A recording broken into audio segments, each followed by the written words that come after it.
पाकिस्तान की मुसल्लह फ़ौज ने भारत के मुसलसल जारहाना इक़दामात का मुंह तोड़ जवाब ऑपरेशन बुनियानो मरसूस से दे दिया है। ऑपरेशन के दौरान भारत में 10 से ज़्यादा अहदाफ को निशाना बनाया गया। आदमपुर, उधमपुर, भटिंडा, सूरतगढ़, मामून, अखनौर, जम्मू, सिरसा और बरनाला की एयर बेसेस और फील्ड्स को तबाह कर दिया गया है। पूरी फील्ड, सप्लाई डिपो और सुरसा और हलवार एयरफील्ड भी तबाह कर दी गई है। पाकिस्तान की जानिब से भी मुकम्मल तौर पर रद्द-ए-अमल का इजहार किया गया है। मिसाइल सिस्टम के जरिए मुतादिद भारतीय अहदाफ को निशाना बनाया गया। दिल्ली और मोदी के शहर गुजरात में पाकिस्तानी ड्रोन्स की परवाजें। आदमपुर में पाक फौज ने JF-17 थंडर से भारतीय एयरबेस पर हाइपरसोनिक मिसाइल से $1.5 अरब मालियत का एयर डिफेंस सिस्टम S-400 तबाह कर दिया। पाक फौज ने मिसाइल ले जाने वाले JF-17 थंडर की वीडियो जारी कर दी है। आपको बताया कि राजौरी में पाकिस्तान में दहशतगर्दी करवाने वाला भारतीय मिलिट्री इंटेलिजेंस का तरबियती मरकज भी तबाह कर दिया गया है। LOC पर रत्तनावाली पोस्ट, डन्ना पोस्ट और फकलियां सेक्टर में भारतीय पोस्टों समेत मुतादिद मकामात पर भारतीय पोस्टें मुकम्मल तबाह कर दी गईं। अफवाज पाकिस्तान ने भारतीय तोपों को खामोश करा दिया है। आपको अपडेट कर रहे हैं कि भारत की जारहियत पर पाकिस्तान ने जवाब दिया है। पाकिस्तान की जानिब से अपना राइट ऑफ डिफेंस इस्तेमाल किया गया है और पाकिस्तान के फतह मिसाइल सिस्टम के जरिए मुतादिद भारतीय अहदाफ को निशाना बनाया गया। भारतीय दारुल हुकूमत नई दिल्ली और मोदी के शहर गुजरात में पाकिस्तानी ड्रोन्स जो हैं वो भेजे गए। JF-17 थंडर तैयारे ने आदमपुर बेस पर हाइपरसोनिक मिसाइल एयर डिफेंस से भारत को निशाना बनाया। भारत की जानिब से जो दावा किया जा रहा था कि पाकिस्तान ने शायद उनकी शहरी आबादी को निशाना बनाया है, इस हवाले से पाकिस्तान ने ये बताया है। पाकिस्तान की जानिब से, पाकिस्तान के सिविल और अस्करी इदारों की जानिब से बताया जा रहा था कि पाकिस्तान जब हमला करेगा बताएगा। पाकिस्तान की जानिब से सिर्फ मिलिट्री इंस्टॉलेशंस को निशाना बनाया गया है और पाकिस्तान ने अपना राइट ऑफ डिफेंस इस्तेमाल किया है। वज़ीर दिफा ख्वाजा आसिफ ने कहा है कि पाकिस्तान के पास भारत के जारहाना इक़दामात का जवाब देने के सिवा कोई ऑप्शन नहीं था। ऑपरेशन बुनियानो मरसूस के बाद जियो न्यूज़ से गुफ्तगू में ख्वाजा आसिफ ने कहा है कि अगर पाकिस्तान ऐसा भरपूर जवाब ना देता जैसा कि आज दिया है तो फिर खुद मुख्तारी की पामाली मामूल बन जाती।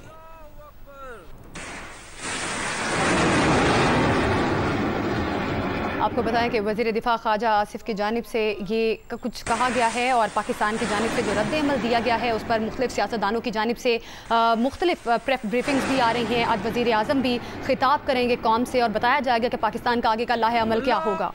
वज़ीर आज़म शहबाज शरीफ आज कौम से खिताब करके ताज़ा सूरत हाल पर एतमाद में लेंगे। वज़ीर आज़म शहबाज शरीफ ने भारत को ताकतवर जवाब देने पर पाक फौज को खराज तहसीन और कामयाब ऑपरेशन पर कौम को मुबारकबाद दी है। वज़ीर आज़म ने अपने बयान में कहा है कि आज हमने भारत को मुंह तोड़ जवाब देकर बेगुनाहों के खून का बदला ले लिया है। बिल्कुल, ऑपरेशन बुनियानुल मरसूस में जवाबी कार्रवाई के दौरान ये जो ऑपरेशन है पाकिस्तान की जानिब से किया गया है। वज़ीर आज़म का भारत को ताकतवर जवाब देने पर पाक फौज को खराज तहसीन पेश किया गया है। पाक फौज ने भारत के मज़मूम जो इरादे थे उनको यकीनी तौर पर खाक में मिला दिया है और ये अब मुख्तलिफ सियासतदानों की जानिब से भी रद्द-ए-अमल का इजहार किया जा रहा है। जो ऑपरेशन भारत पाकिस्तान की जानिब से किया गया है और पाकिस्तानी फौज को खराज तहसीन भी पेश किया जा रहा है। वज़ीर दिफा ख्वाजा आसिफ ने कहा है कि पाकिस्तान के पास भारत के जारहाना इक़दामात का जवाब देने के सिवा कोई ऑप्शन नहीं था।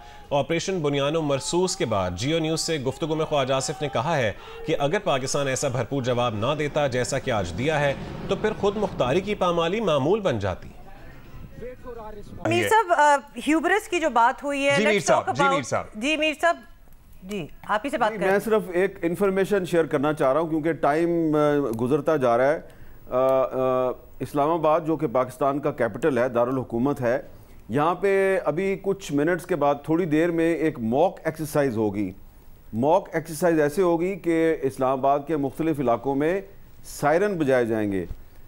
ये सिविल डिफेंस की एक मॉक एक्सरसाइज होती है, उसमें सायरन बजाए जाते हैं और जो सिविल डिफेंस के इदारे हैं, पुलिस है, वो एक एक्सरसाइज करती है कि अगर कोई एमरजेंसी की सूरत हाल पैदा हो जाए तो आपने कैसे एक्शन लेना है।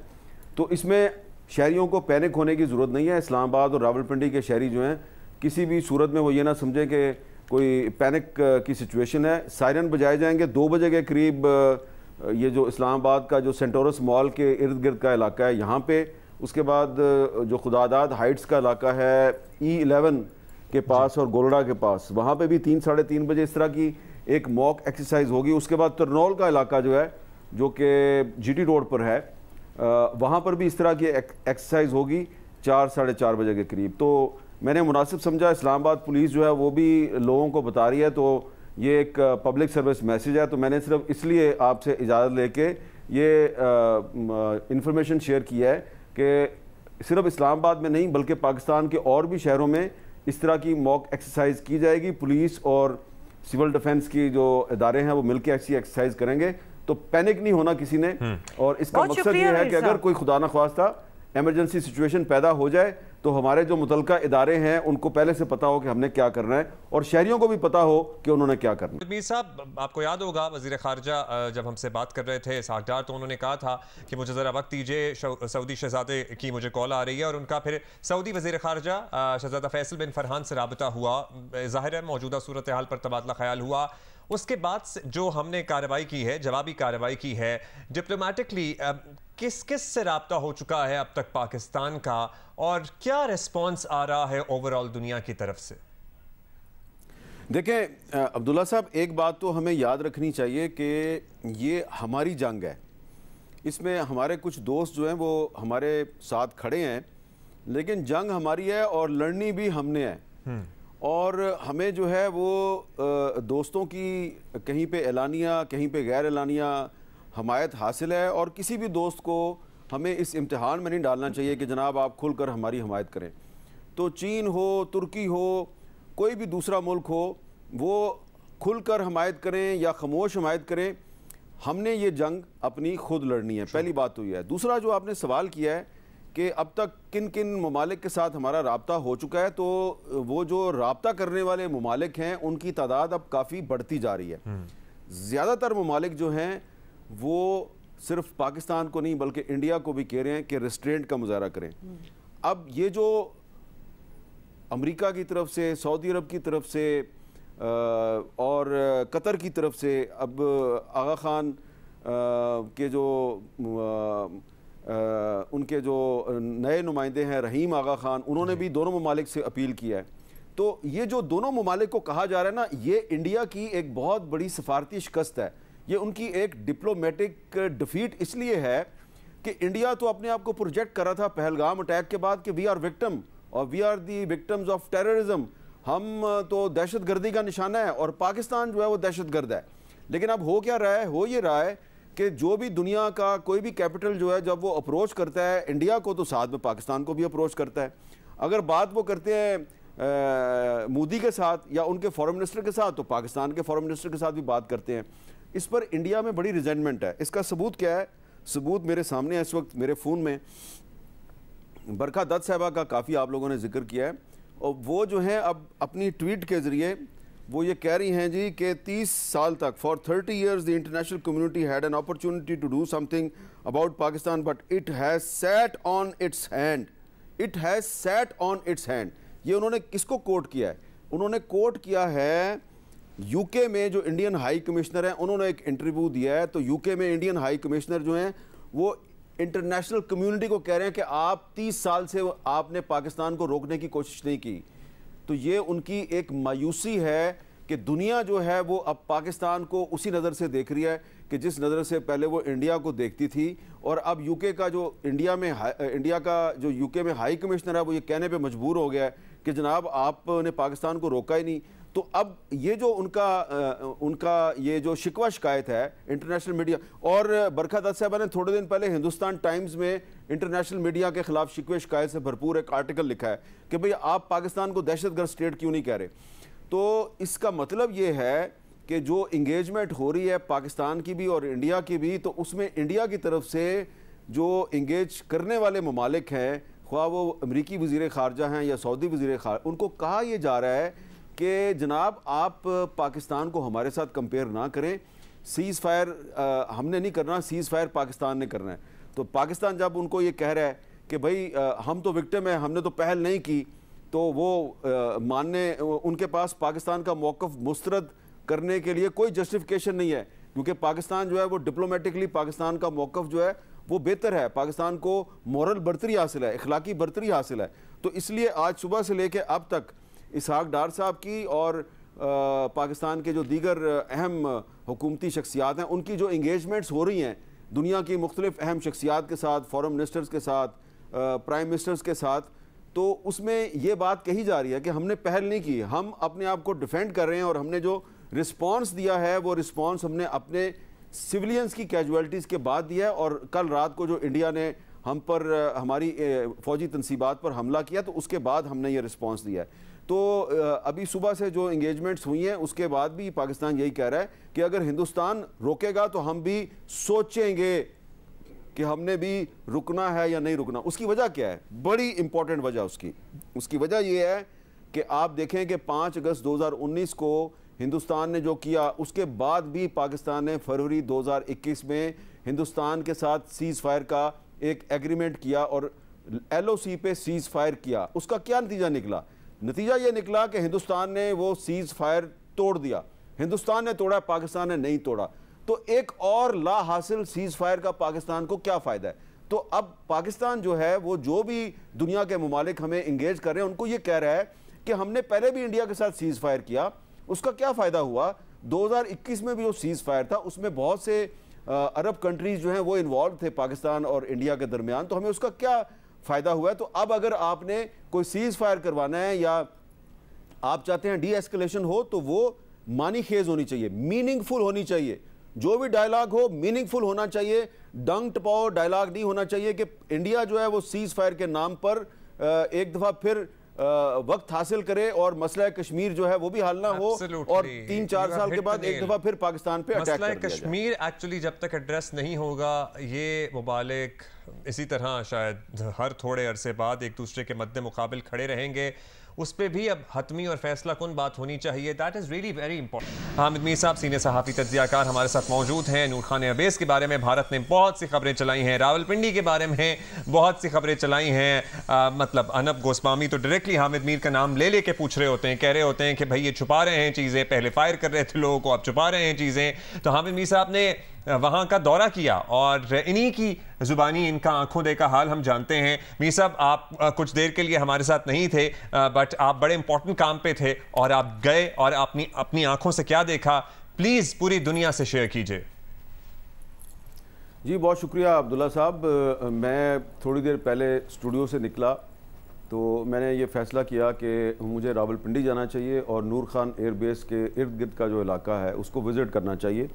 वजह ये थी कि जो अर्नब गोस्वामी हैं, इंडिया के रिपब्लिक टीवी के वो एंकर हैं, तो उन्होंने दोबारा जो है वो मेरा नाम लेके और जियो टीवी का नाम लेके ये कहा जी कि पाकिस्तान में जनाब बहुत पाबंदियां हैं और जियो टीवी जो है उस पर रिपोर्ट सही नहीं हो रही और हामिद मीर जो है वो ये कह रहा है जी इतना नुकसान नहीं हुआ नूर खान एयरबेस पे। और फिर अर्नब गोस्वामी ने दावा किया कि नूर खान एयरबेस भस्म हो गया और पिंडी शहर बिल्कुल तबाह बर्बाद हो गया। तो फिर मैं निकला जी यहाँ से और फैज़ाबाद के रास्ते से मैं मरी रोड पे गया। मरी रोड से फिर मैं जो एक रास्ता अंदर से, शहर के अंदर से नूर खान एयरबेस की तरफ जाता है, तो वहाँ से मैं नूर खान एयरबेस की तरफ गया और पूरा नूर खान एयरबेस जो है उसको क्रॉस करके फिर मैं दोबारा जो है वो पुराना एयरपोर्ट रोड जो है उस पर गया। वहाँ से फिर मैं दोबारा घूम के चकराला स्कीम 3 की तरफ गया, अमार चौक से घूम के वापस आया, फिर नूर खान एयरबेस और पुराना जो इस्लामाबाद एयरपोर्ट है उसको देखा और everything was normal, her cheese normal थी, मामूल की ट्रैफिक चल रही थी। अटैक ज़रूर किया इंडिया ने, कल रात को अटैक हुआ, लोग कह रहे थे कि वाकई अटैक हुआ है, लेकिन उस अटैक से जो तबाही हुई है वो उसका मैग्नीट्यूड इतना ज़्यादा नहीं है जो कि इंडियन मीडिया जो है वो दिखा रहा है और झूठ बोल के दिखा रहा है। और वहाँ पे मामूल की ट्रैफिक चल रही थी, मोटरसाइकिलें चल रही थी, रिक्शे चल रहे थे, ट्रैफिक आ जा रही, कोई मुझे वहाँ पे नाका भी नज़र नहीं आया। जो अर्नब गोस्वामी ने कहा ना कि पाकिस्तानी मीडिया को रोक दिया गया है, कोई रिपोर्ट ना करो कोई चीज़, तो मैंने वहाँ पे उसको वीडियो भी बनाई, वहाँ पे जो भी सूरत हाल थी, मुझे किसी ने नहीं रोका।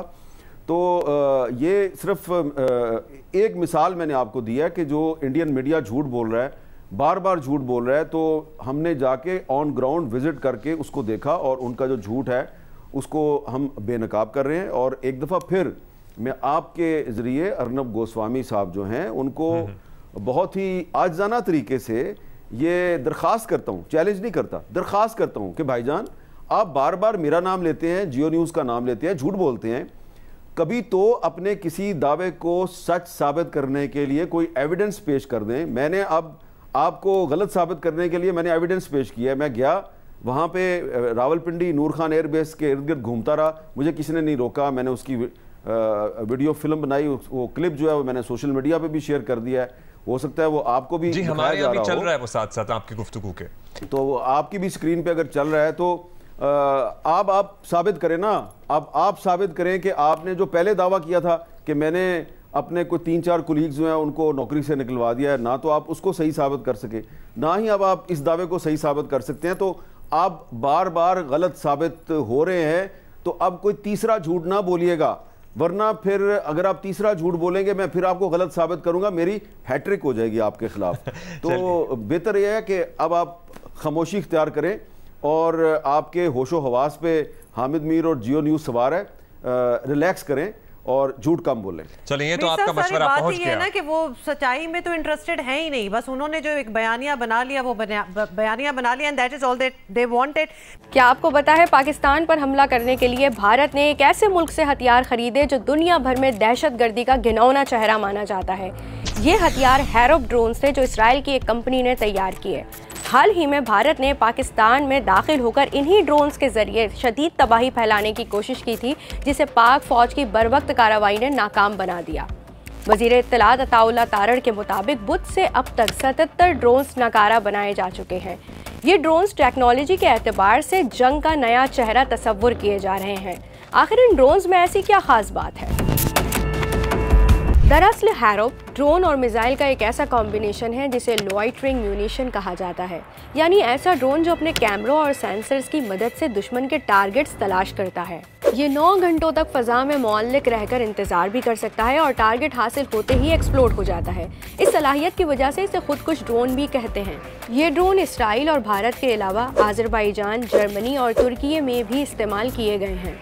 लेकिन फ़ख्र की बात यह है कि ऐसे जदीद हथियार भी पाक फ़ौज के जज्बे से टकराकर नाकारा बना दिए जाते हैं, क्योंकि जंगें हथियारों से नहीं बल्कि हौसलों से लड़ी जाती हैं। ये कैसा जो अब सूरत हाल डेवलप हो रही है, भारत बार बार हमें पुश कर रहा था और हमें लिटरली एक तरफ धकेल दिया गया कि हम रिएक्शन। अब्दुल्ला, जो सवाल आप मुझसे और शादेब से करना चाह रहे थे वो मिनहाज साहब से करेंगे कि डीजीएमओस के दरमियान क्या राबता होता है और किस तरह गुफ्तगू होती है इस सूरत हाल में, वो भी हम आपसे पूछेंगे सर। लेकिन भारत ने लिटरली हमें एक तरफ धकेल दिया और हमें ये रिएक्ट करना पड़ा और हम बारहा ये इस्तेमाल कर रहे हैं कि इन्फॉर्मेशन चाहिए या गॉसिप चाहिए।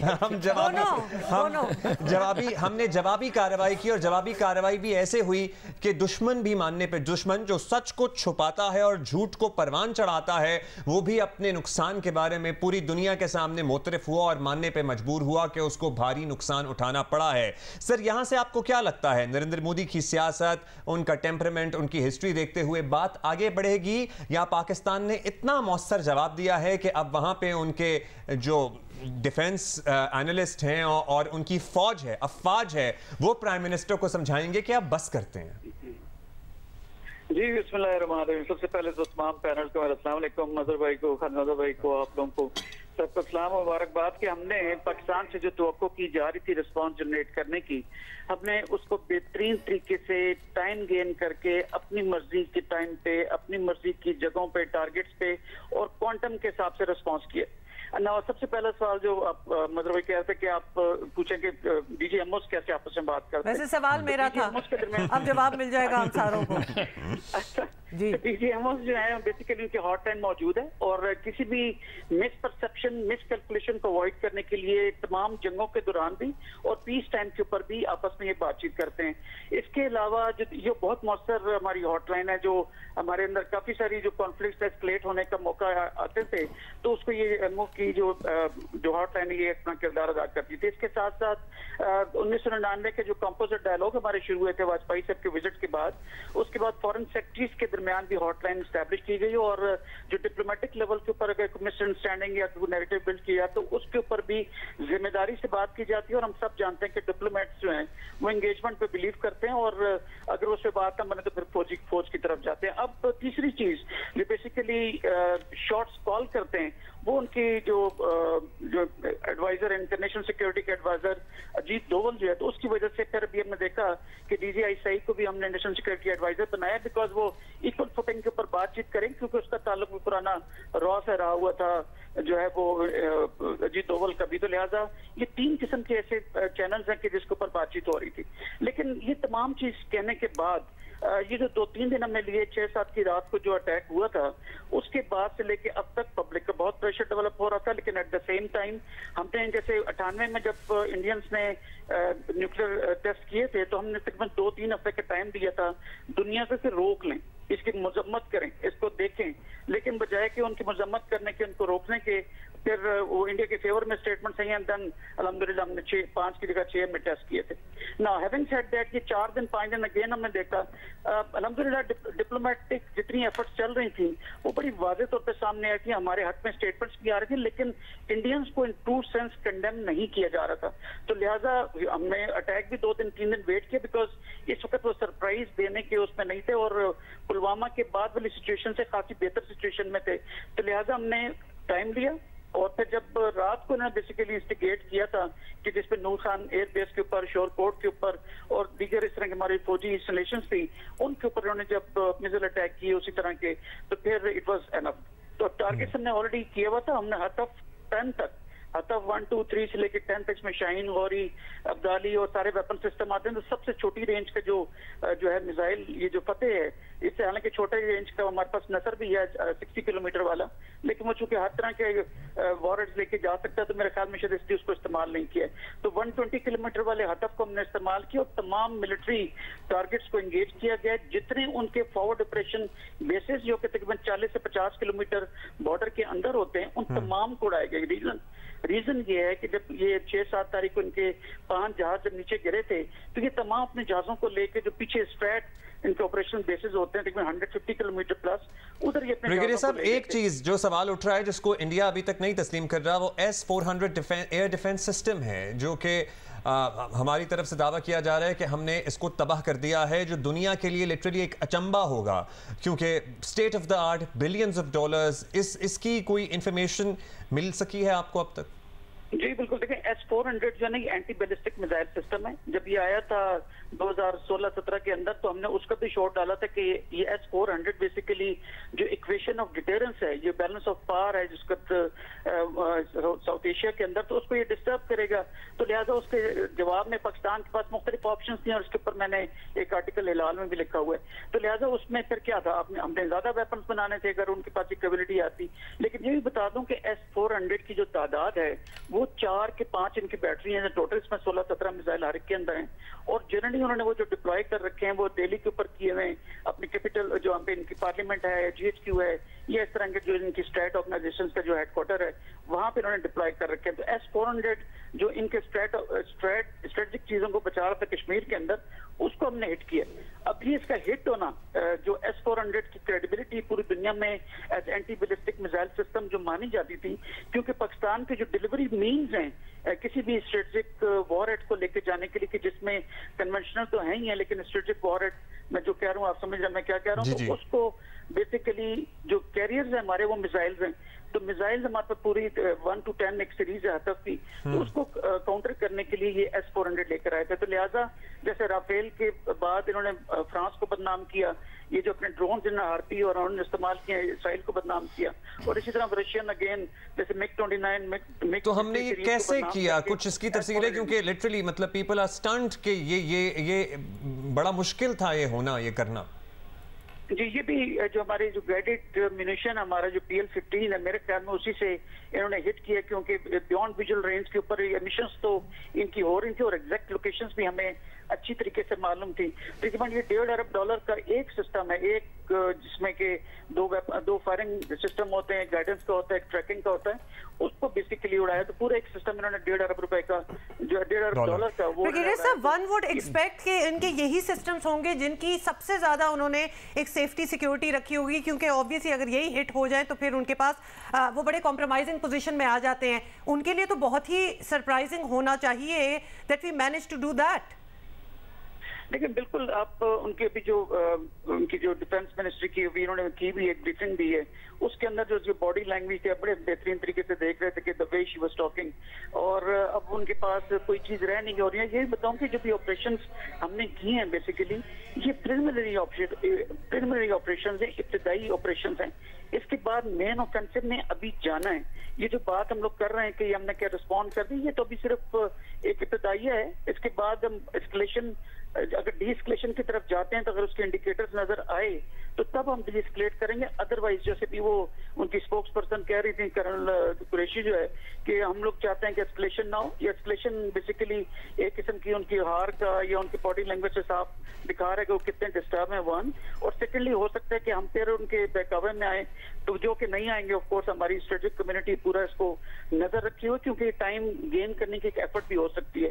तो लिहाजा ये पाकिस्तान की स्ट्राइक्स है मेरे ख्याल में से मजीद शिद्दत आएगी और till the time D escalate हो। और स्पेशली ये तमाम ये जो झूठ के ऊपर ये सारा पहलगाम के बाद सिलसिला शुरू हुआ था, इसको जब तक ऑथेंटिक डी एस्केलेशन नहीं होती कि जैसे उनके स्पोक्स पर्सन ने कहा उसके इंडिकेटर्स इस तरह के मे बी कोई थर्ड फोर्थ कंट्री जो है वो उसकी श्योरिटी दे, आप अपने जो बेसिस हैं, बेसिस जो स्ट्रेटजी बहुत पीछे हैं, वहां पे अपने स्ट्रेटेजिक जहाजों को लेके जाएं, आप अपने टैंक्स जो मूवमेंट आगे हो रही है उनको रोकें, पीछे लेके जाएं। लेकिन हम तमाम चीजों को देख रहे हैं। लेकिन साहब ये बताइए, ये बताएं कि जो उन्होंने अटैक किया उसका हमने जिस तरह डिफेंस किया, उनके 4-5 जहाज गिरा दिए, राफेल जैसा जहाज गिरा दिया, ये सारी चीज़ें, और अब जब हमने अटैक किया तो हमने एग्जैक्टली उन जगहों पे अटैक किया जिसका वो दिफा नहीं कर सके। क्या ये इंडिया के डिफेंस सिस्टम पे बड़ा सवालिया निशान नहीं आ गया है? इसमें देखिए कोई दो राय नहीं है। अभी भी आप अगर मैं इसको क्लासिकल सेंस में बोलूं तो वो जैसे सो कॉल्ड उन्होंने हमारी मस्जिदों को और मदरसों को गिराया, तबाह किया था और कहते थे ये टेररिज्म का जो है वो ट्रेनिंग होती थी यहाँ पे सो कॉल्ड, जो कि बच्चे और खवातीन वहाँ पे शहीद हुए हैं। तो लिहाजा जितने हमने टारगेट्स लिए हैं वो तैयार भी थे वैसे, लेकिन हमारा जो वेपन सिस्टम की स्पीड है, एक्यूरेसी है, प्रिसीजन है, हवा में मैनोरेबिलिटी है, फायर करने के बाद उसको कंट्रोल करने के एफर्ट्स हैं दुनिया के सामने आश्कार हो गए। तो बेसिकली हमने जो टारगेट्स लिए हैं ये वो तमाम टारगेट्स हैं जो पाकिस्तान के अंदर दहशतगर्दी करने का मौजब बने। कैसे? एक तो ये जो ब्राह्मोस है बेसिकली कि जिसका अभी इन्होंने उड़ाया इसके अंदर ब्यास के अंदर, ये ब्राह्मोस बेसिकली इसके 3 वर्जन होते हैं। एक ग्राउंड टू ग्राउंड होता है, एक एयर टू ग्राउंड ये जो नीचे लगता है Su-30 के नीचे भी लगता है, और एक सी टू ग्राउंड भी होता है। तो लिहाजा एयर टू ग्राउंड जो हम पे उन्होंने मिसाइल ब्राह्मोस फायर किए थे उसको बेसिकली उस डेपो को उड़ाया। इस तरह ब्रिगेड हेडक्वार्टर्स को उड़ाया। इनके तमाम FOPs ये सूरतगढ़ से लेके ऊपर पठानकोट, हलवाड़ा जो मशहूर हैं कि हमेशा पिटते हैं, 65 और 71 में पिटे थे, उनको टोटल तबाह किया गया है। उनके मीडिया खुद इस चीज का जवाब दे रहा है। और एक मजीद चीज ये कि उसकी वजह से गवर्नमेंट मेरे ख्याल में ज्यादा बेहतर है कि उसको फॉर्मली डिक्लेयर करे। एक जो खातून है जो मैं अभी देख रहा हूँ सोशल मीडिया के ऊपर और मेरे जो अपने दोस्त यार हैं जो बातचीत कर रहे हैं, ये खातून पायलट भी हमारे कब्जे में जो कि इस वक्त जो है कोटली से हमने उसको पकड़ा, वो दरख्त में अटकी थी आके। तो लिहाजा हमारे पास एक मजीद जो है वो पायलट हमारे पास है जो इस वक्त कंफर्म करने की जरूरत है। लिहाजा इस वक्त जो पाकिस्तान की एस्केलेशन है इसका लेवल बढ़ेगा और जब तक डिस्कलेट उस वक्त तक डिस्कलेट नहीं होगा जब तक 2-3 कंट्रीज इसका जिम्मा न उठाएं। और ये जो IWT है, इंडस वाटर ट्रीटी, जिसके ऊपर सारा ये मुकदमा किया गया क्योंकि वो बीजेपी के मैनिफेस्टो में था 2024 इलेक्शन के अंदर, जब उसके ऊपर कोई नॉन नेगोशिएशन की वादा होता है, इसे कोई दोबारा से मुल्क इसके जो है वो सिक्योरिटी गारंटीज देता है उस वक्त, और of course movement of the troops on back side जहाँ से वो चल के पाकिस्तान की बेसिस की ये बॉर्डर की तरफ आए थे, इन तमाम चीजों की अश्योरेंस होगी तो फिर डीएस्केलेट होगा। नाउ जैसे DGSPR ने कहा था कि इनिशिएटिव भारत ने ले लिया, अब जंग का इख्तिताम हमारी मर्जी से होगा। तो हमारा जो रिस्पॉन्स है उससे लगता है आपको शायद इंडिया के अंदर अब ये थिंकिंग डेवलप हो रही हो तमाम तर मोदी के माइंडसेट को सामने रखते हुए भी कि जो पाकिस्तान का रिस्पॉन्स है वो इतना मेजर्ड है कि हमें डीएस्केलेशन की तरफ जाना चाहिए। अब नहीं देखिए, डीएस्केलेशन मैंने कहा ना कि उसकी काफी शराइत होती है। हम ये प्रिलिमिनरी स्टेज है। हमने आज जो रिस्पॉन्ड की इनिशियल 5 आवर्स के अंदर हमने इनको मुंह की खानी पड़ी है। मेरे ख्याल में जो इंडियंस हैं वो इसको भी आप देखें तो जिस तरह लेके चल रहे थे, उनको इस जंग को उन्होंने IPL समझा हुआ था। ये IPL नहीं है भाई। पिछले 21 साल से पाकिस्तान जो है गुरिल्ला वॉरफेयर लड़ रहा है। एस्पाइट फाटा के अंदर और डाउन साउथ में बलूचिस्तान के अंदर। तो हम तो बैटल हार्डन है, हमें तो डेली हजारों ऑपरेशन जो है हमने एक साल के अंदर कर दिए। दिन के हम 900 ऑपरेशन करते हैं, इंटेलिजेंस बेस्ड ऑपरेशन। हम तो जितना तहमुल कर सकते हैं करते हैं, क्योंकि हमारी जो स्ट्रेटेजिक कम्युनिटी है, जो हमारी डिप्लोमेटिक कोर है, हमारी सहाफत, आपकी सहाफत अपना देख लें, आप जब बातचीत कर रहे हैं तो कितने तहमुल से बात कर रहे हैं, फैक्ट्स पे बात कर रहे हैं। इसी तरह दीगर हमारे चैनल्स में तो हर तरीके से हम एक जिम्मेदारी से कवरेज भी कर रहे थे, जिम्मेदारी से रिस्पॉन्स जनरेट करने का भी बता रहे थे। तो वो उसको शायद आईपीएल समझ रहे थे, और इस आईपीएल को जो उनको जवाब मिला है तो भी आपने देख लिया कि मोदी के ऊपर जिसका लान तान हो रही है। स्पेशली सिखों ने काफी सारी रिपोर्ट्स हैं कि उनके सिख रेजिमेंट्स जो हैं उन्होंने एक किस्म का ओपन रिवोल्ट की हद तक वो आ गए कि रिवोल्ट करेंगे। जी बहुत शुक्रिया। ब्रिगेडियर रिटायर्ड अहमद शहीद मिन्हाज दिफाई तज्जियाकार हमारे साथ मौजूद थे। पाक फौज की कार्रवाइयों का इस वक्त दुनिया भर में एतराफ किया जा रहा है। पाकिस्तानी शाहीनों ने दुनिया भर में एविएशन एक्सपर्ट्स को हैरान कर दिया है। वो हैरान हैं कि किस तरह ये तैयारे गिराए गए और पाकिस्तानी पायलट्स की जो टेक्निक है और जो ऑपरेशनल तैयारियां हैं उस पर अब रिसर्च की जा रही है, उस पर मजीद तहकीक की जा रही है। अंसार अब्बासी हमारे साथ मौजूद हैं। अंसार अब्बासी, अब ताज़ा तरीन अपडेट क्या है? जी अस्सलाम वालेकुम रहमतुल्लाह जी। पहले तो जो आज जो सबसे अच्छी खबर है, जो सबसे बहुत ही ज़बरदस्त खबर कि जिस तरीके से अल्हम्दुलिल्लाह पाकिस्तान की फौज ने, फौज पाकिस्तान ने जिस तरीके से जो इंडिया का जो गुरूर है उसको खाक में मिलाया, तो इस सिलसिले में सबसे पहले मैं सिर्फ आपसे रिक्वेस्ट करना चाहूँगा, और ये हमारे जो व्यूअर्स हैं, जो पाकिस्तान के लोग हैं, दुनिया सारी में, बल्कि जो मुसलमान भी हैं, कि देखें ये वो मौका है कि जो कि हमें ये जो जितनी भी हमें ये जो कामयाबी मिली है इसका ताल्लुक हमारे अल्लाह ताला के फजल करम से है। हमारा तकिया किसी असले के ऊपर नहीं है। हमारा ये जो हमारी फौज का जो नारा है, ईमान तकवा जहाद फी सबीलिल्लाह, अल्हम्दुलिल्लाह उसके नतीजे में आप देख लें कि राफेल के बारे में वो क्या सोचते थे, दुनिया सारी क्या कहती थी, उसको हमने किस तरीके से नाकाम बनाया। और कल तक रात तक देखें हमारे उन्होंने जिस तरीके से हमारे एयर बेसिस के ऊपर हमले किए, और उसके नतीजे में जिस तरह पाकिस्तान ने पहला देखें जवाब दिया है अपना, हमारा ऑफेंसिव जो उनकी रिटेलिएशन में हमने पहला ऑफेंसिव किया है, आप उसका नतीजा देख रहे हैं। तो सबसे पहले इंपॉर्टेंट बात यह है कि हमें जो अल्लाह का शुक्र अदा करना चाहिए, लाख शुक्र अदा करना चाहिए। और फिर ये मैं आपको बताऊं कि अल्हम्दुलिल्लाह बहुत सी कुछ ऐसी चीजें भी आ रही हैं, कुछ खबरें हमारे पास भी हैं, मेरे पास बहुत अच्छी खबरें हैं, लेकिन जिम्मेदारी की बात यह है कि ये अनाउंस ISPR को करना चाहिए। ये जो है ये गवर्नमेंट की तरफ से फॉर्मल अनाउंसमेंट आनी चाहिए। अभी बहुत कुछ इंशाअल्लाह ताला जो हमें नजर आ रहा है कि जिस किस्म की जिल्लत अल्लाह ताला ने आज इंडिया को दी है, जो कि गुरूर में अपने गुरूर में फरौन बन चुका था आज के दौर में, आप देख रहे हैं कि जिस तरीके से अल्हम्दुलिल्लाह हमारी फौज ने जिस तरीके से, और फिर हमारी पूरी कौम ने, मैं आपको बता दूं सिर्फ फौज की बात नहीं है, पूरी कौम ने हमारे ऊपर यही पिछले 3-4 दिन में जिस किस्म के अटैक्स हुए, आप देखें लोगों को कोई फिक्र नहीं थी। और इसकी वजह मैं आपको सिर्फ ये बता दूं कि हमारा ईमान अपने अल्लाह के ऊपर है। सबसे इंपॉर्टेंट बात जो मैं सिर्फ गुजारिश बार बार ये कहता हूं कि हमारे लोगों की, हर एक शख्स की पाकिस्तान के अंदर ये जिम्मेदारी है कि हम अल्लाह ताला से एक तो शुक्र अदा करें। हम किसी किस्म का कोई गुरूर हमारे में नहीं है, कोई किसी किस्म की एरोगेंस हमारे में नहीं आनी चाहिए। ये अल्लाह का शुक्र अदा करना चाहिए। और वही बात कि जिस वक्त आपको इस किस्म की कामयाबी मिले तो आप अल्लाह ताला का आप सजदा शुक्र बजा लाएं, ये हमारी जिम्मेदारी है।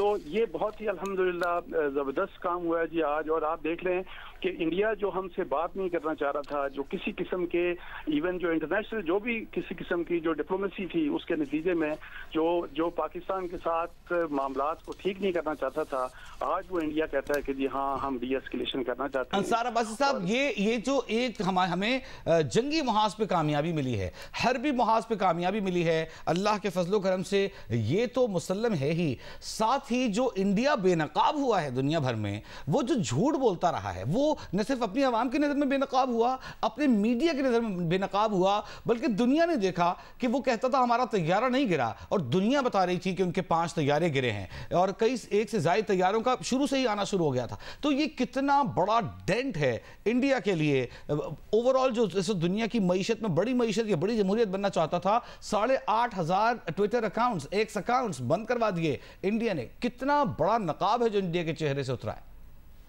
देखिए, आप जब से ये पहलगाम का इंसिडेंट हुआ ना, तो उसके बाद देखें कि पाकिस्तान का क्या स्टांस था, इंडिया का क्या स्टांस था, दुनिया सारी क्या कहती रही। फिर आप देखें कि 2 दिन पहले इंडिया के मीडिया ने किस किस्म का, कितना घटिया किस्म का किरदार अदा किया, आप देख लें।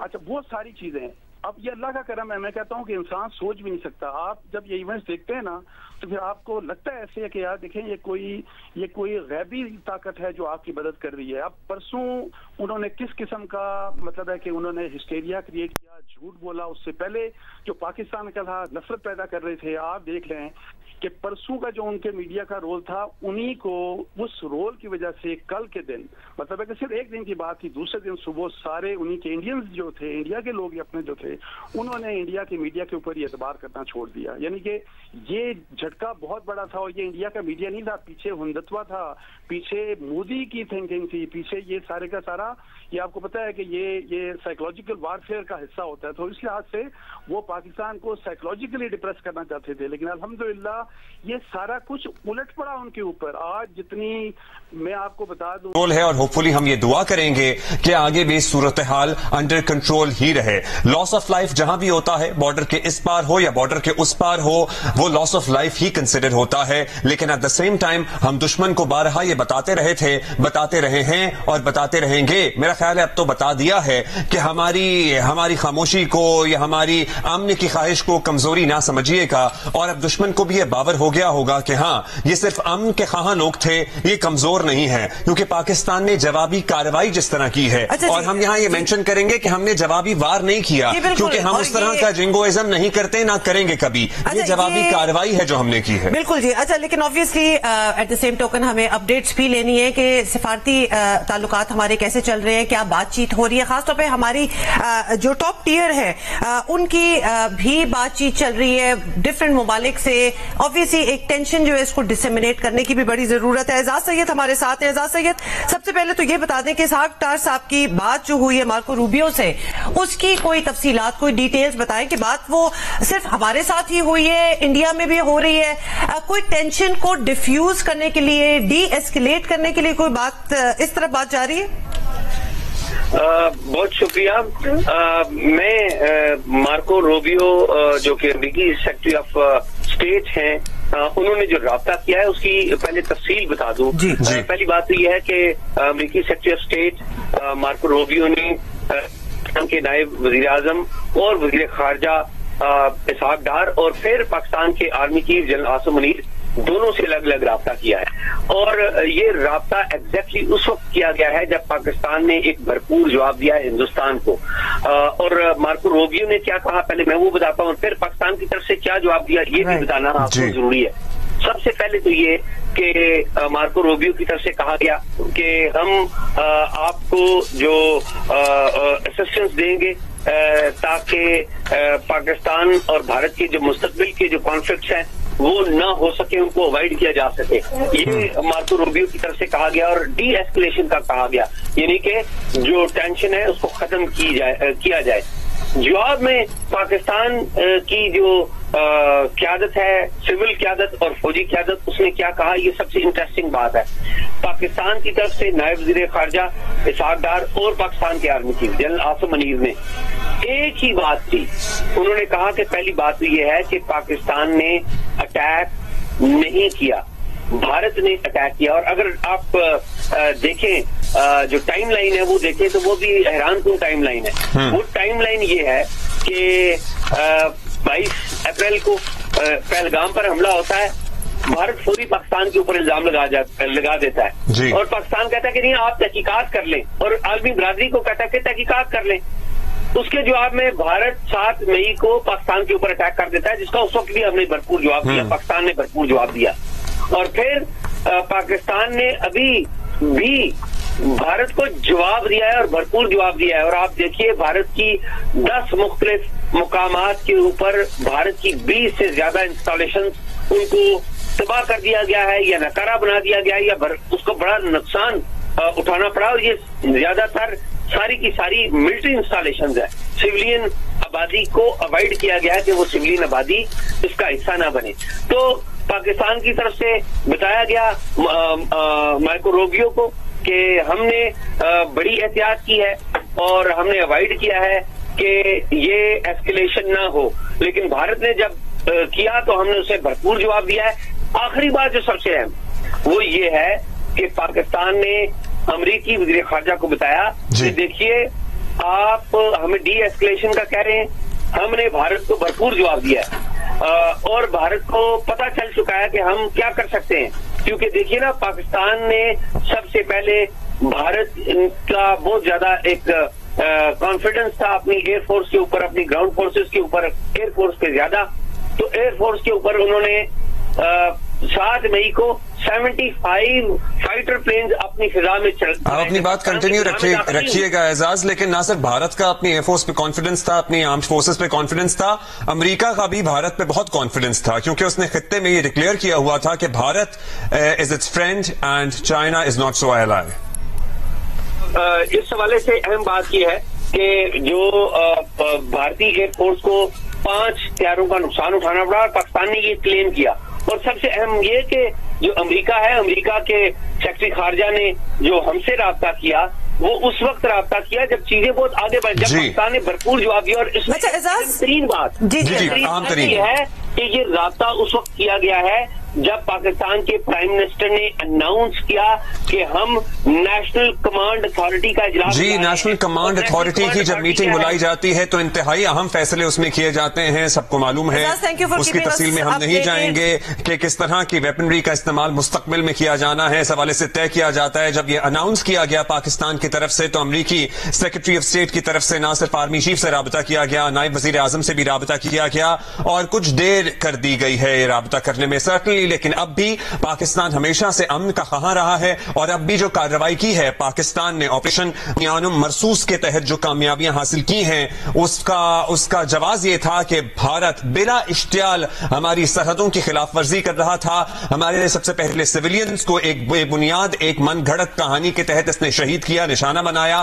पाकिस्तान कहता रहा कि हमें इन्वेस्टिगेशन करने दीजिए, हमारे साथ मिलकर कर लीजिए। और उसके बाद अब्दुल्ला अगर देखा जाए तो पाकिस्तान ने बड़ा ही रिस्ट्रेंट का मुजाहिरा किया है, क्योंकि ये बात को शुरू हुए काफी दिन गुजर चुके हैं और पाकिस्तान ने अगर एक होता है जंप द गन करना कि फौरी जवाबी फायर दे देना, Pakistan did not do that. Pakistan took its time और पाकिस्तान इंतजार में भी रहा, थोड़ा सा मौका दुनिया को भी दिया गया कि may be somebody will be able to put some sense into the Indian leadership, into the Indian armed forces कि अभी भी आप जरा रुक जाएं, पहले अपनी तहकीकात करा लें, आप इन्वेस्टिगेट करवा लें और फिर आप देखें कि how do you want to respond. लेकिन ऑफ कोर्स भारत किसी मूड में नहीं था, इंडिया किसी मूड में नहीं था, और they had already made up their mind। और हुमा बहुत सारा पाकिस्तान ने टेक्नोलॉजी, इलेक्ट्रॉनिक्स, साइबर हमलों को भी इस्तेमाल किया, जिससे न सिर्फ उनके ग्रिड स्टेशंस मुतासिर किए गए, उनके नेविगेशन सिस्टम्स जैम किए गए, उनके सैटेलाइट्स को मुतासिर किया गया।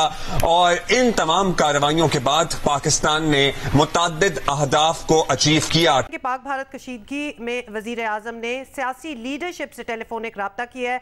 हमारे कॉरेस्पॉन्डेंट अयाज अकबर यूसुफ जई हमारे साथ हैं। अयाज, तफसीलात दीजिए, किस किस से बात हुई और क्या बात हुई? पाक भारत जो कशीदगी है इस पर वजीर आजम ने जो जितनी भी सियासी लीडरशिप है उससे टेलीफोनिक राब्ता करना शुरू कर दिया है। एक तो वजीर आजम ने जो आज सुबह बनियानुल मरसूस जो ऑपरेशन शुरू किया गया पाक फौज की जानिब से भारत के खिलाफ, उस पर तमाम जो सियासी लीडरशिप है उनको मुबारकबाद भी दे रहे हैं, उनको इत्मीनान भी लिया जा रहा है और उनको बताया कि पाकिस्तान ने बड़ी कोशिश की है रिस्टेन होने की कि किसी तरीके से सफारती सतह पर तमाम मामला जो है वो हल हो जाए। सब्र का मुजाहरा किया, लेकिन भारत ने उन सब्र का जो है वो गलत फायदा उठाते हुए मजीद इश्तियाल अंगेजी और जारियत जो है वो शुरू कर दी।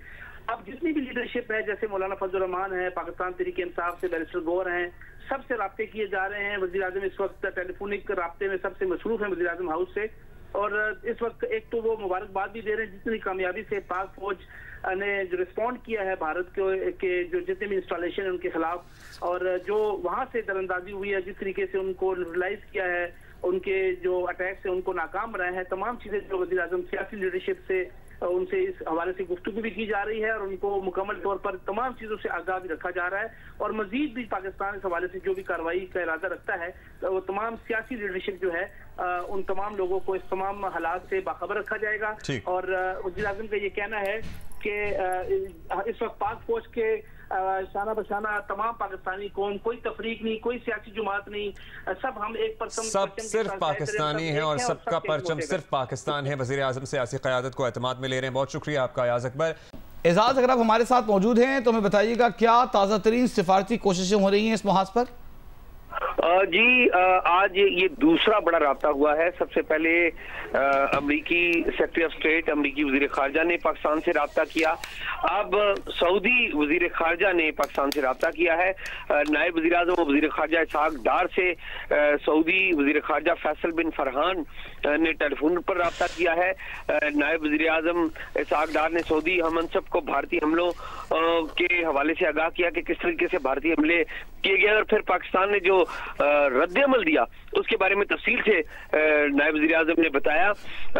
फिर साथ ही साथ सऊदी वज़ीर खारजा को पाकिस्तान में जो मासूम जानों के ज़िया के बारे में आगाह किया गया, और सऊदी वज़ीर खारजा ने ताज़ियत भी की और पाकिस्तान से दरख्वास्त की कि वो तहम्मुल का मुज़ाहरा करे।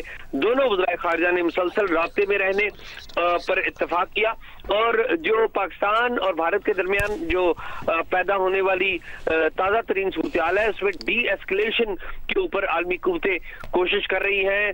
अमरीकी वज़ीर खारजा ने भी राब्ता किया था और अब सऊदी वज़ीर खारजा ने पाकिस्तान से बाज़ाब्ता राब्ता किया है। जी, खबर आप हमें दे रहे हैं, सऊदी राब्ता हुआ है वज़ीर खारजा इसहाक डार, सऊदी वज़ीर खारजा फैसल बिन फरहान का, और इस हवाले से आपने बताया। ये बताइएगा कि भारत के हवाले से किस हद तक मुस्बत रद्द-ए-अमल आया है सऊदी राब्तों का? रोबियो से उन्हीं के मेरे साथ लाइन पर। जी, आवाज आ रही है आपको? जी एजाज, हम आपको सुन सकते हैं। वज़ीर खारजा फैसल बिन फरहान का जो राब्ता हुआ है अब इसहाक डार से, भारत की जानिब से इस पर क्या रद्द-ए-अमल है? सऊदी इन्फ्लुएंस कितना काम कर रहा है भारत और पाकिस्तान में कशीदगी कम करने के लिए?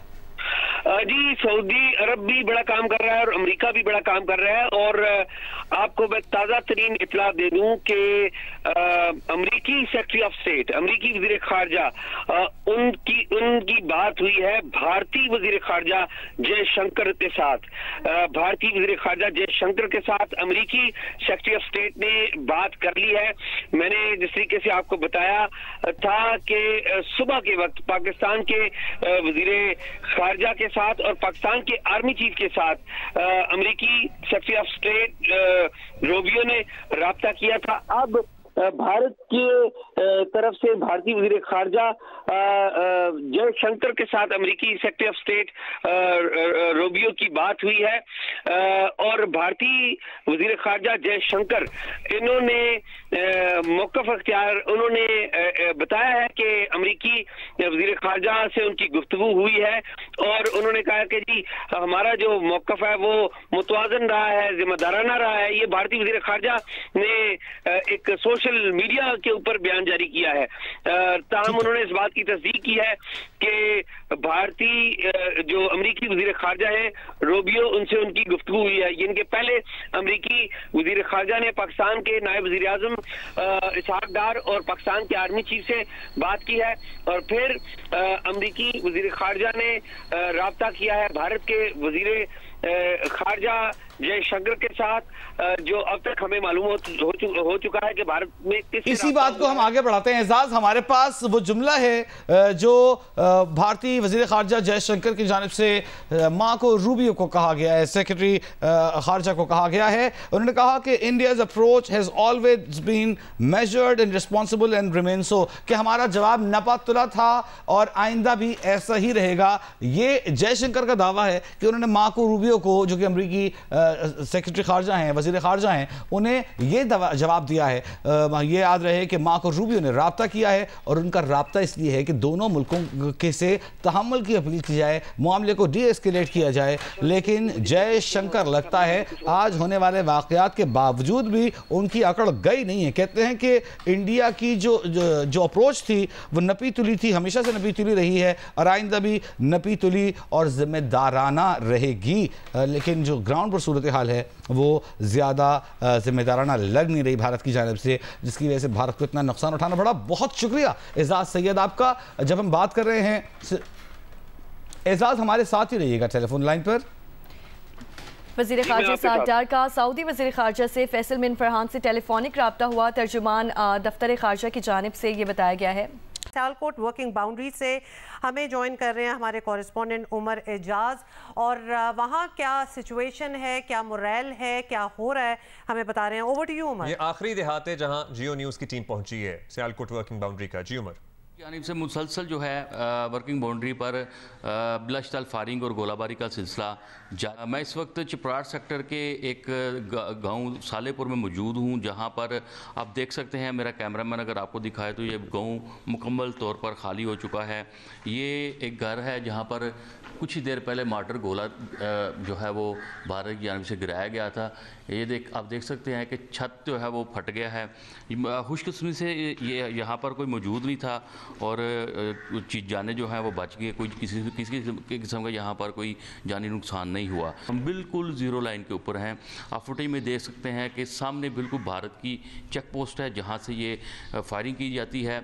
यहाँ पर 4 से 5 लोग इस इलाके में मौजूद हैं जो सिर्फ इस अपने घरों की, अपने इलाके की हिफाजत के लिए हैं, कि अपने माल मवेशी की देखभाल के लिए मौजूद हैं। हम उनसे बात करते हैं। फायरिंग कल सुबह से 8 बजे की शुरू है और साढ़े इलाके की जो नौजवान तकबा है तो फौज पाक आर्मी है, उन्होंने बहुत साथ दिया है। पूरी रात इतना गोला चलाया है कि इंडिया का मुंह बंद कर दिया।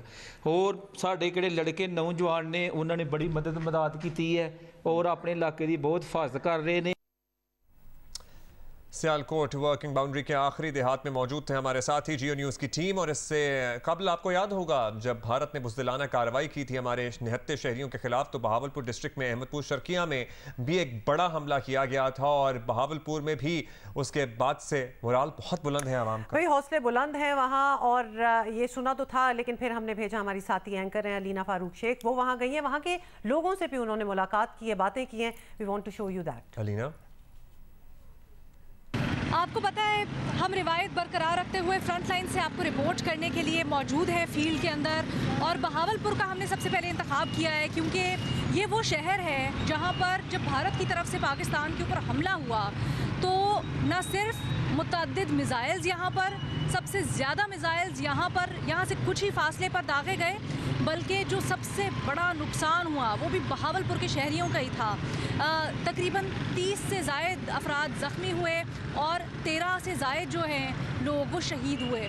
अब जब पाकिस्तान ने जवाब दे दिया है तो फिर यहाँ के लोगों का सेंटिमेंट क्या है हम वो भी जानने की कोशिश करेंगे। कल रात से यहाँ पर सिचुएशन बड़ी मुख्तलिफ हो गई है और अब लोगों का जो जज्बा है वो बिल्कुल मुख्तलिफ है। लोग एक तो इत्मीनान में आ गए हैं, दूसरा ये बड़ी मैंने यहाँ पर लोगों की बात देखी कि अब वो कहते हैं कि अमन हो, अब वो कहते हैं कि शांति हो, अब वो चाहते हैं कि अब जिस तरह पाकिस्तान ने ज़िम्मेदारी का मुजाहिरा किया उसी तरह से भारत भी ज़िम्मेदारी का मुजाहिरा करे और ये जो लड़ाई है, ये जो झगड़ा है, ये छोड़ा जाए। शायद भारत में जो लोग बैठे हैं उनके दिलों में भी, उनके जहनों में भी यही जज्बात हों कि ये जंग, ये लड़ाई, ये फसाद किसी के लिए अच्छा नहीं। तो अब देखते हैं, आगे चलते हैं, ज़रा बाकी लोगों के सेंटिमेंट्स क्या हैं, कोशिश करेंगे आपकी बात भी करवाएं और आपको ज़रा ये बताएं या दिखाएं माहौल कि इस वक्त शहर में जनरली क्या फ़ज़ा है, क्या माहौल है। आए आगे चलते हैं। पाकिस्तान जिंदाबाद, पाकिस्तान जिंदाबाद, नारे तकबीर, अल्लाहू अकबर। आज बड़ी खुशी हुई है, खुदा की कसम,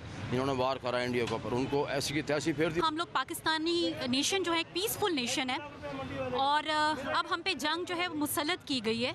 हम बेसिकली ये चाह नहीं रहे सब, लेकिन हम अब मुसल्लत की गई है तो डेफिनेटली हमें इसका जो है वो एक जवाब देना था। और अल्हम्दुलिल्लाह आज सुबह फजर के टाइम जो है वो पाक आर्मी ने जो है वो इसका बहुत ही अच्छा जवाब दिया है। इंडिया की जो नेशन है वो भी यही चाह रही होगी कि हम लोग पीस चाहते हैं, हम लोग नहीं चाहते कि जो है वो वॉर हो।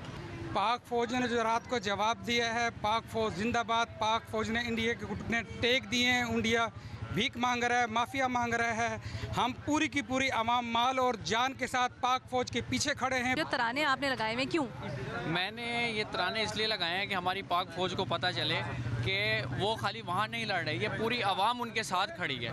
लोगों का आज़्म हौसला तो पहले भी बड़ा बुलंद था, लेकिन अब कल पाकिस्तान के जवाब के बाद, आज सुबह पाकिस्तान के जवाब के बाद यहाँ के लोग और पूरे एतमाद और इनमें हौसला बढ़ गया है। तो हम अब आने वाले दिनों में आपको न सिर्फ इस शहर से बल्कि हम लाहौर तक मुख्तलिफ शहरों में रुकते हुए जाएंगे, लोगों के तासुरात, उनके जज्बात आप तक पहुँचाएँगे, यहाँ पर जो सारी हैपनिंग्स हैं आप तक पहुँचाएँगे। अभी हम साइन ऑफ कर रहे हैं, but show to stay tuned, क्योंकि हम लाने वाले हैं आपके लिए फ्रंट लाइन से बहुत सारा कंटेंट। शुक्रिया आपका Alina, thank you Alina, thank you. बहुत शुक्रिया अलीना।